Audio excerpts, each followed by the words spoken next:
And welcome to the VSA Capital Tech and Transitional Energy Podcast. And it's actually Friday, the 18th of July, not Thursday, normal day. But that's because we're doing a little bit of a special today, which we do occasionally. And I'm delighted to have with us again, because we've had him quite a few times, but we do think actually it's a really interesting conversation. Dan Blondal, the CEO of Nano One. Hi, Dan, how are you? Great, Andrew. Great to be back. Yeah. Now, look, the reason actually I've picked out to have another chat with you, other than the fact that it's always interesting, is that you made an announcement recently, which probably a lot of people thought, well, how is that important? Actually, we think it's probably a lot more important than people realise, and that is that you've basically been selected to join in with the what's known as the Arkansas Lithium Technology Accelerator Program, ALTA. Now, as you say, when you say it like that, you think, well, why is that exciting? But to me, it is exciting because so many people don't understand the full supply chain for taking a critical mineral such as lithium and putting it into a battery in your EV. It's a lot more complex than people think.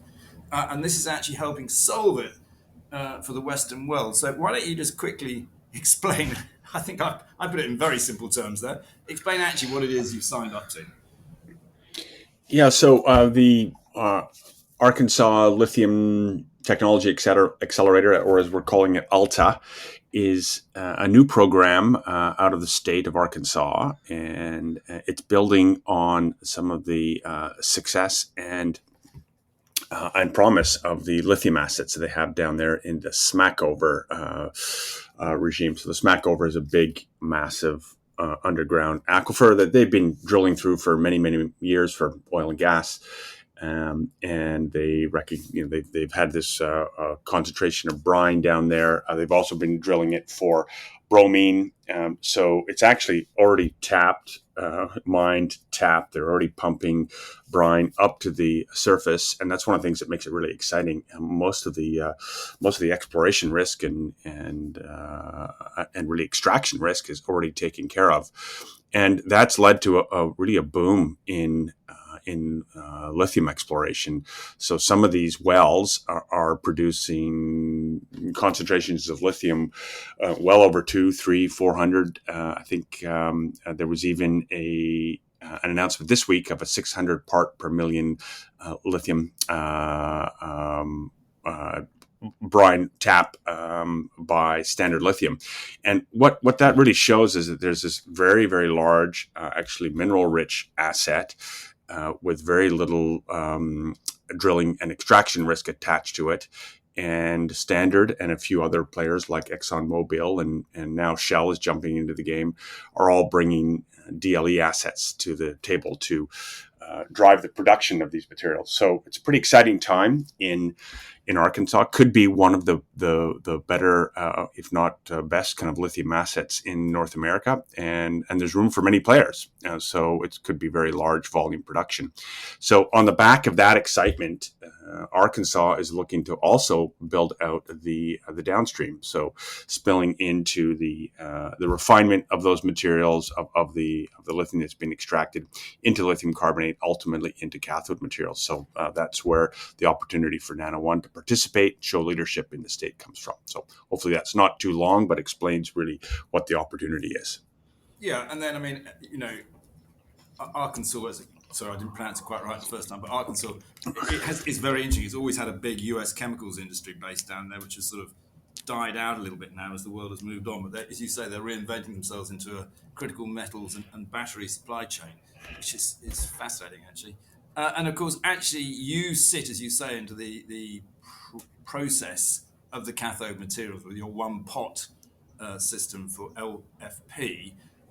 In truth, what you need also probably at the other end is then some sort of cell manufacturing, putting it into packs and then putting it into the EV itself. But I mean, there's no reason that should come into this whole chain, shouldn't it, of the ALTA? Yeah, so cell production ultimately will come nationally in the U.S. It doesn't necessarily need to be in Arkansas to complete the national supply chain and to provide the kind of security that the OEMs and the government is looking for in that supply chain. I think what's most important here is that by really lobbying and trying to put cathode in place. They're preventing the lithium carbonate from being shipped off to China for conversion into LFP, and that's really about nearshoring or putting the production in place for a much more complete supply chain. Ultimately, that cathode material can go into a battery anywhere in North America, as those plants come into play and come up to speed.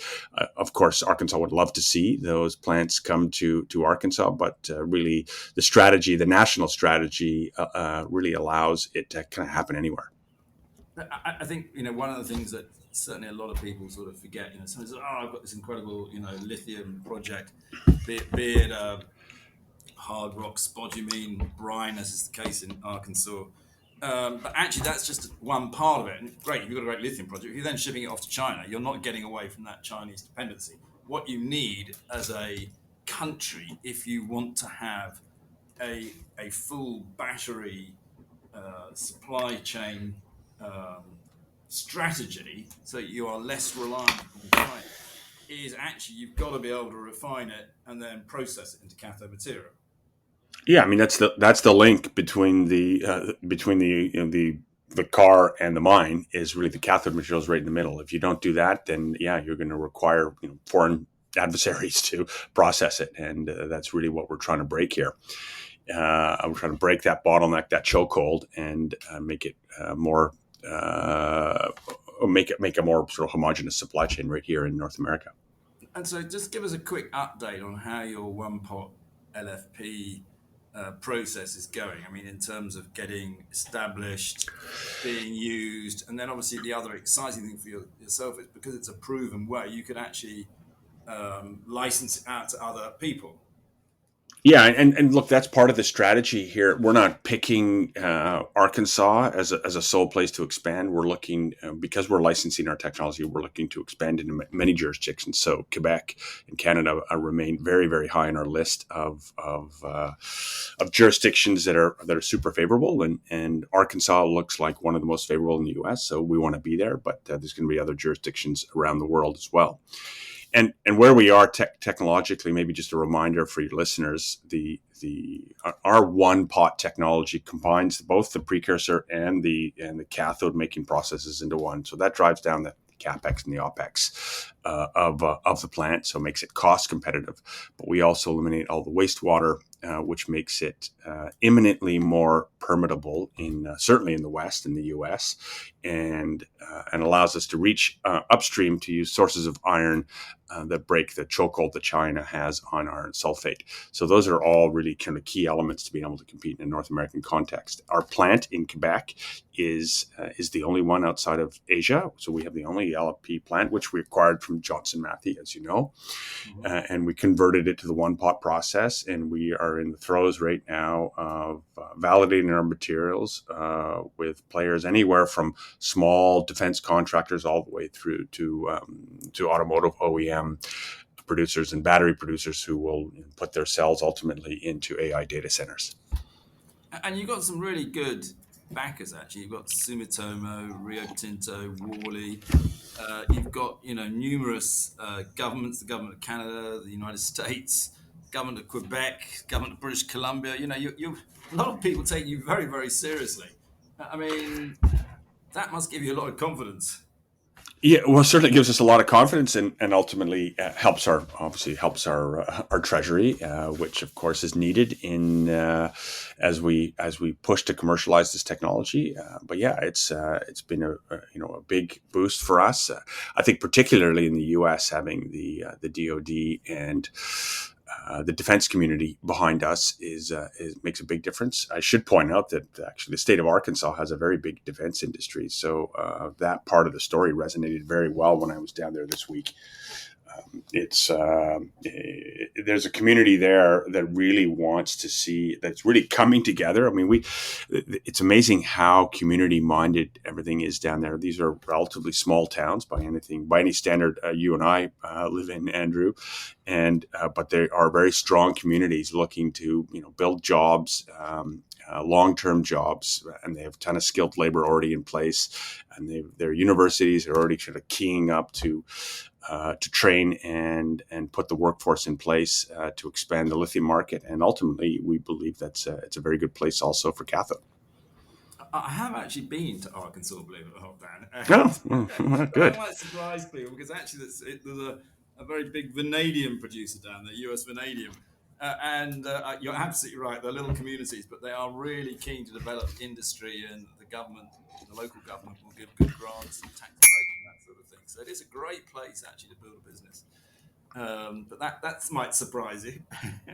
Yeah. But what I find actually really interesting, I mean, you're doing some really interesting things, and you've definitely got the bit that's needed to tie everything together, which is so valuable. But I'm interested in this ability to license it out because, as you say, Arkansas is doing it and putting this all together. Over here in the UK, I think you know a little bit about Cornwall, not quite as much as myself because I have a house down here. But we have Cornish Lithium that's looking at Cornish brines for lithium. I'm not sure that's really advancing too much. We have Imerys with the English China clays that has got lithium within it, and they're trying to sort of develop, should we say, a lithium industry. But if the UK actually wants to take this seriously, just finding the lithium isn't going to work, is it? You need to come and take a license off you really and build a facility using your technology to sit alongside it. Well, yeah. I mean, if you look at most of the world's lithium right now, it still all gets funneled through China for refining into ultimately into cathode materials. And so, yeah, I mean, not only do you need to find the lithium, but you need to refine it. You need to process it into a battery grade chemical, carbonate or hydroxide. And then ultimately you need to find a local home for it in cathode materials in order to create a wholesome supply chain. So yeah, you're absolutely right. It's you need to have it needs that whole grand vision needs to come together, and we've seen that in Quebec. Of course, they've been they've had that vision for a long, long time. And one of the reasons we find it such a favorable jurisdiction, and now we're starting to see that emerge in Arkansas. So there we are. Yeah, so I mean, we take Cornish Lithium as an example. The National Wealth Fund put in £25 million to support it because its role is to support UK industry, particularly in this space. But it sort of defeats the object of putting that money in if you then ship the lithium off to China to be processed. You've Yeah, got to have yeah. your own processing capability. I would love to see that kind of level of commitment and emerge in Cornwall, and we'd certainly love to be part of that as well as building out a not only the upper part of the supply chain but in the midstream. It's so important to what we need to do to create national security and ultimately just more stability in the marketplace and more diversity. I think that's kind of we need more diverse supply chains because it's just going to create more stability in the market in the long run. Well, it On won't the surprise you. Won't surprise you, Dan. I have spoken to the National Wealth Fund and said this is what they need to do. Yeah, yeah. On the subject of licensing, because you brought it up earlier and we didn't really touch on it. So, again, most of your listeners will know that we are partnered with Worley Engineering to put a process design package around our plant. Basically, because we eliminate wastewater, we eliminate all the additional engineering, ballooning costs that come with that, and permitting gets much easier, and the financial risk goes way down because you're not going to end up with the sort of ballooning schedules as well. So that's a very big part of what we're trying to do, and by doing that, we can modularize the plant, and we can almost put it anywhere. We still have standard permitting. We still have to plug it into water and local water sources and electricity, but no more than really any other industry. And that's what makes this our solution quite unique because it's imminently more scalable and imminently more deployable than any solution that's going to require custom engineering and any kind of wastewater or waste handling impediments. And so that is really a big part of our objective. So yeah, we would be looking to license this in Canada and Quebec, in Arkansas, in Cornwall. If that comes to be, these are all jurisdictions we believe that can make where we can make a big difference, particularly because we have a plant that is easier to permit and ultimately much more scalable. And this is a question that's a little bit how long is a piece of string, but I mean, what is the sort of cost for putting in place a one pot process? Because presumably you can modularize it, and therefore it'll actually be what I describe as a competitive cost, maybe compared to the incredibly cheap costs you get out of China. Yeah, look, it's going to depend on the jurisdiction you put it in. It's going to depend on where you buy the equipment that goes into it. It's measured in the hundreds of millions once a plant is once you've procured all the equipment and built the plant. And again, it's going to be obviously very based on jurisdiction. But when we compare, if you take the Chinese way of making cathode materials and you bring it to the whole thing to North America, or you bring it the whole thing to other jurisdictions, what we see in an apples to apples comparison is about a 30% saving in equipment costs and capex, and about 30% savings in operating costs, and about an 80% reduction in energy and an 80% reduction in process water. And of course, we eliminate all the wastewater as well. And a lot of that's driven by the fact that we because we combine the two, the precursor and the cathode process into one. Of course, equipment costs go down, but actually the other thing that really goes way down is your energy costs. We're not dealing with wastewater. We don't need wastewater management. We don't need the crystallization and the drying, and there's no logistics related to the waste handling. So all of that drives down not only costs, but a huge amount of the energy that's typically required in these processes. And maybe as one of the sort of final questions, just to wrap up. I mean, we've known each other a long time, Dan, and you've always been an advocate that we would move effectively away from NMC to LFP technology. I mean, that is pretty much happening now, isn't it? And it will.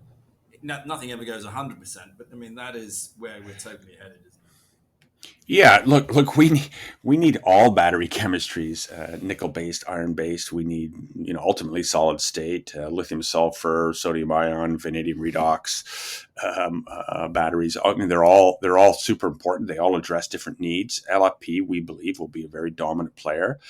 The interesting thing about LFP is that there's only one LFP. LFP is LFP is LFP. Whereas like nickel based, manganese based batteries will have all kinds of different variations. So you can have high nickel, mid nickel, low nickel, and you can have a whole bunch of different other sort of chemicals mixed in there.